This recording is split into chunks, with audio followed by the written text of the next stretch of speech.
So, what's up mga idol? Update ko kayo sa aking African bird ngayon sa ating mini aviary. Ayan, marami ng pisa yung ating mga project, yung ating mga Lutino, split ino. Ayan, yung ating parblo, meron rin itlog.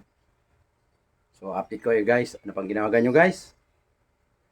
Tara, punta na natin. Samahan nyo ako at puntahan natin yung ating aviary dun sa taas. Alright, let's go!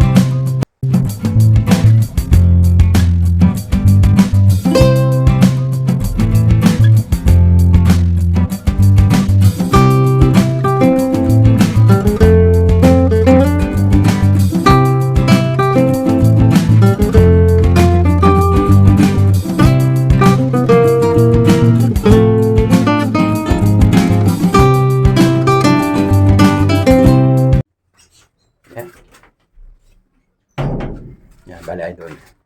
Ginawa na natin ng pintuan yung ating kahapon. Ginawa natin pintuan yung ating papuntang aviary kasi pinapasok ng pusa. So ngayon malinis na. Ginawa natin. Malinis na. Yan.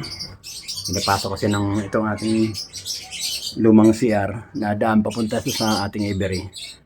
Pinapasok ng pusa. So, kahapon guys, sinarin ko muna yun. Nilagyan ko ng gate. Nilagyan natin ng pintuan. Pakita ito. Ayan.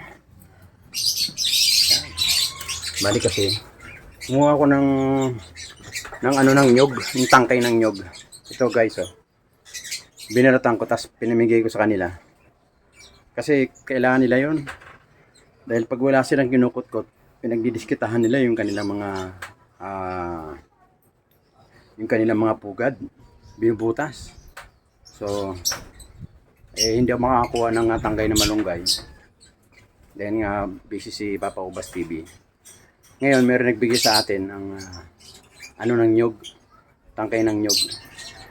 Pero, yun, kinuha ko agad at binarang ko, iba binigay ko na sa kanila. So, tingnan natin kung anong ginagawa mga idol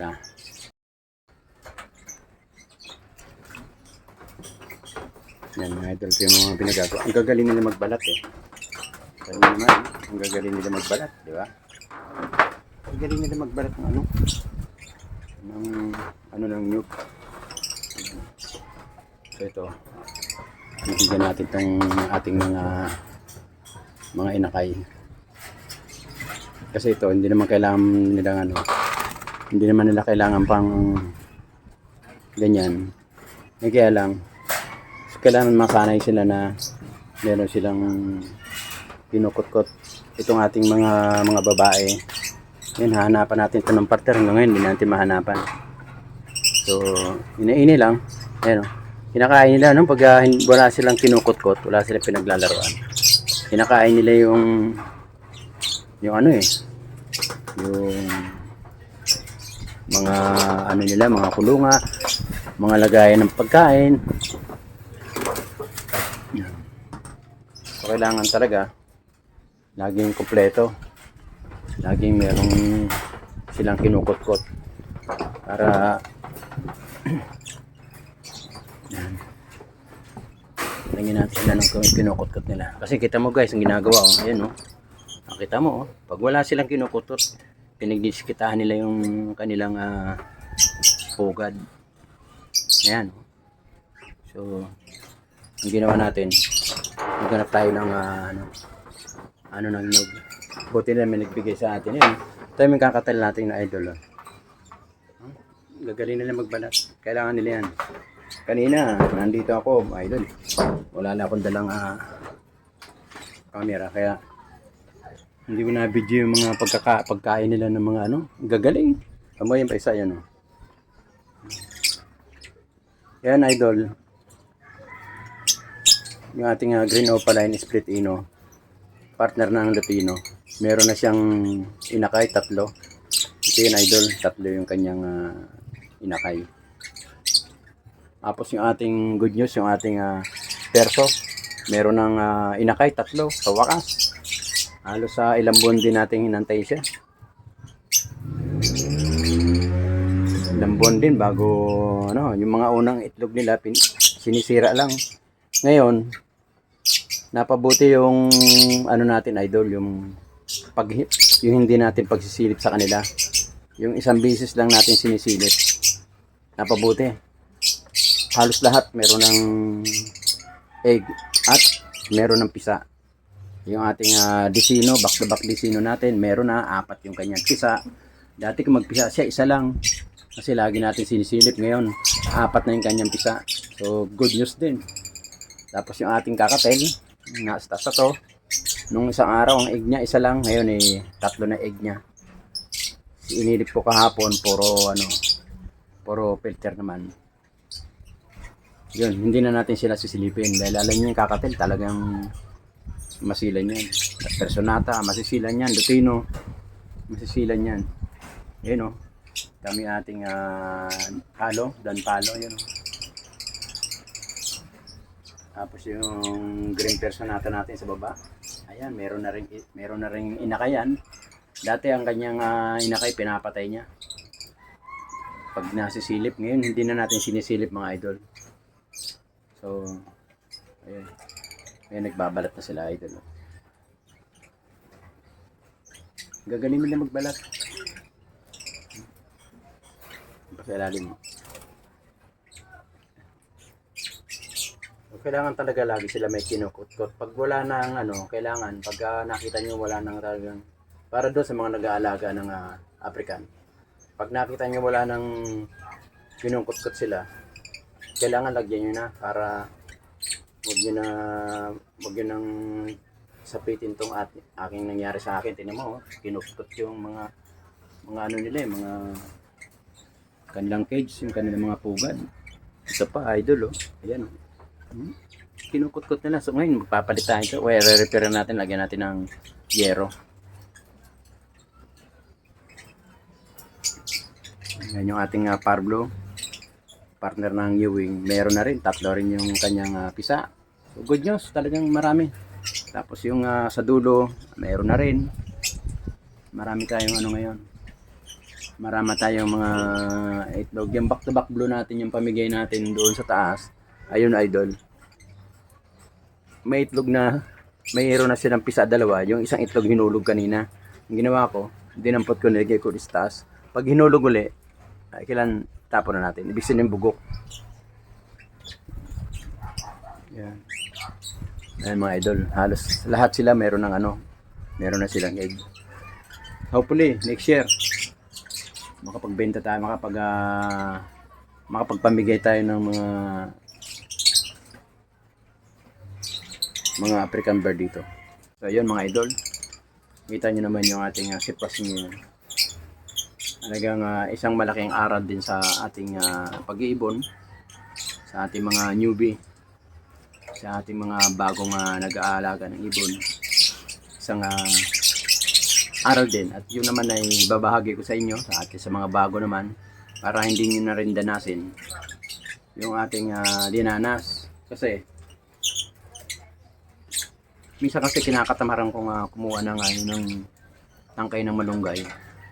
Ano yan, pag panay ulan, siyempre ang hirap lumabas. Kaya nawawalan sila ng kutkutin. Ang nagiging problema naman, kinukutkot naman yung mga pugad, binubutas, kasi wala silang mapaglaruan Kaya minabuti ko kanina, umaraw, gumandang sikat na araw, ganap ako ng makot nila. Sakto, merong paglabas ko dun sa labasan, may nagbigay sa akin ng ng nyog, nagputol ng kanilang kinuha ko ngayon. Yung pinamigay ko sa kanila. Tama. Ang sisipag nila ngayon, magkukot-kot mga idol. Ayun, nasa baba Sisipag nila. Yun kasi yun ang aral din kasi kailangan talaga sumunod ka rin sa mga matatanda na nag-aalaga ng mga African bird.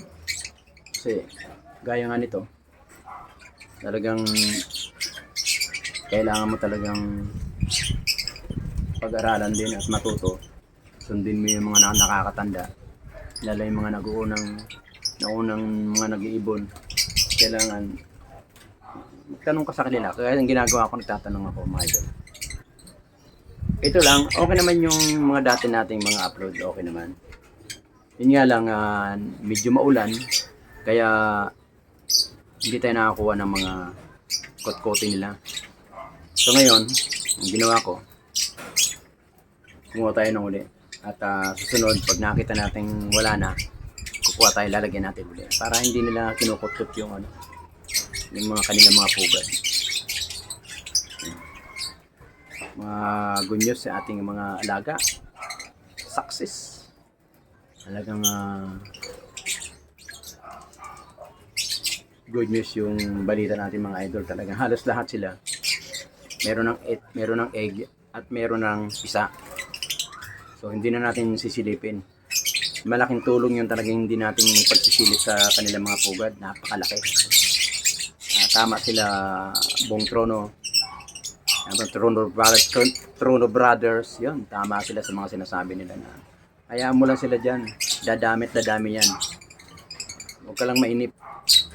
Ngayon, pag nainip ka, libangin mo ang sarili mo dun sa iba. Subukan ka ng kung ano yung dapat mong gawin.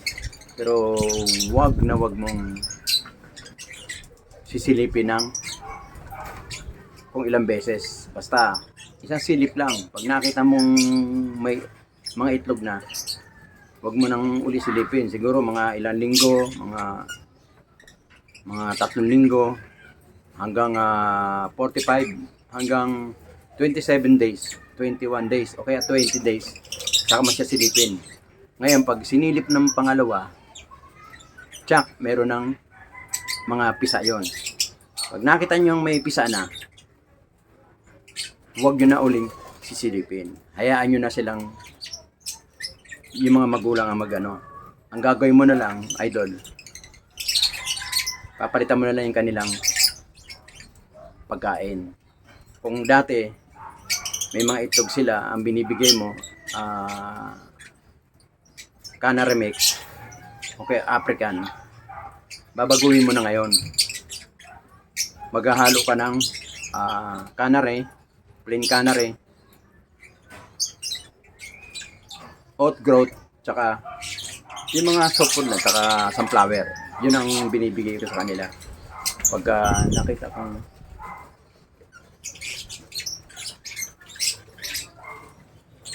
nakita kong may inakay na, idol, yung ginagawa ko, pinapalitan ko na. Kagaya ito, may inakay na. Ayun, nakita ko ngayon, sinilip ko yung back-to-back blue opaline natin. Kanina ko lang sinilip.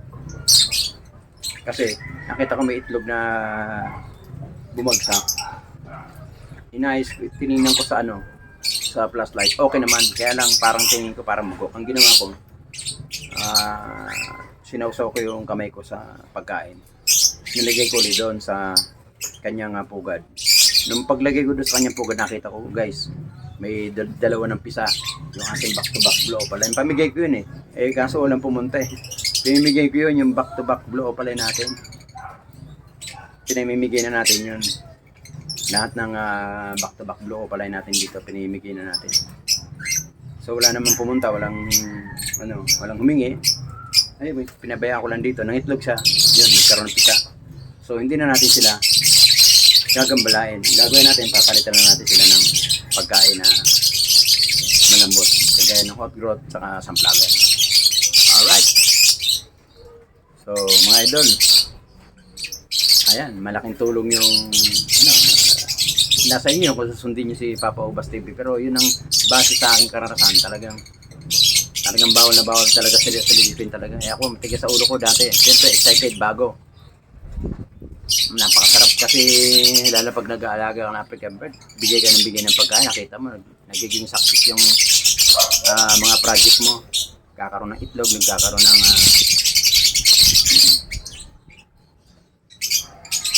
nagkakaroon sila ng inakay. Siyempre, totoo ka, silip ka ng silip. Hindi mo alam, paunti ng paunti yung production mo. So, dapat talaga, huwag ninyong sisilipin. Dalawang silip lang. Pag may itlog, hayaan nyo na, magantay ng 21 days o 24 days. Silipin uli. Pag nakita may inakay, that's all. Huwag nyo na silipin. Cut off nyo na, palitan nyo na lang ng pagkain sila. ng malambot. Kasi kailangan nilang, kung dati isang beses ka lang nagbibigay ng pagkain ng African, pag may inakay na, kailangan 2 beses ka na magbibigay ng pagkain nila. Sa umaga at saka sa hapon na lang. So, ganun ang ginagawa ko guys. Pagka nagbigay ako ng pagkain sa umaga, tapos sa hapon, doon sa may mga inakay. Kasi, nagsusubo sila ng ng kanilang mga inakay. Lagi silang gutom. Lalong-lalo na yung tatay. Naghahanap ng pagkain niya, susubo doon sa inakay. Kailangan lagi sila may pagkain sa baba. Gaya ito ay ating Lutino.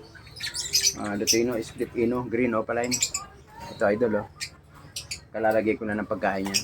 Tapos may hapon ulit. Pag akit ko, nalagyan ko ulit sila. Sasabay ko na dun sa marami. Lagi silang lagi silang lahat ng may inakay, pinapalitan ko na ng pagkain. Pero isang silip ko na lang yun. Pag nakita may inakay na, papalitan ko na sila ng pagkain. Hanggang sa lumaki na sila ng lumaki dyan.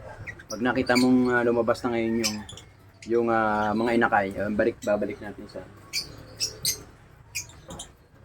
sa canary mix para matuto na rin yung inakay kumain ng canary mix. Pag lagay natin sa flight cage, maganda na sila, okay na. At least marunong silang kumain ng canary. So guys, hanggang dito lang muna yung ating pag-update sa ating mini aviary. Sana may natutunan kayo sa ating topic ngayon na bawal talagang silipin. 2 beses ka lang magsisilip doon sa iyong mga breeding African bird. Maraming salamat sa panonood kay Papa Obas TV. Hanggang dito na lang po. Mag-ingat po lahat. Sana po may natutunan kayo sa ating pagpapahiwatig, pagpapaalala na kung anong bawal o anong tama. Sana po may natutunan kayo. Alright? Maraming salamat po. Hanggang dito lang. Shoutout nga muna sa ating mga kababayan, sa ating kababayan sa Northern Samar. Shoutout po sa taga Mindanao. Taga Mindanao, ingat kayo. May bagyo. Bagyong Jacinto papasok sa Mindanao. So mag-ingat po tayo dyan. Tapos lang lalo na dyan sa papuntang Isabela, kung saan yung talagang grabe ang nangyari sa kanila nung nakarang bagyo. So mag-ingat po lahat. Kahit saan sulok kayo ng mundo, mag-ingat po tayo. Salamat. Maraming salamat po. Thank you. Ingat po lahat. God bless. Bye-bye. Salamat, Papa Obas! Okay, thank you. Every time we say goodbye, baby, it hurts. When the sun goes down and the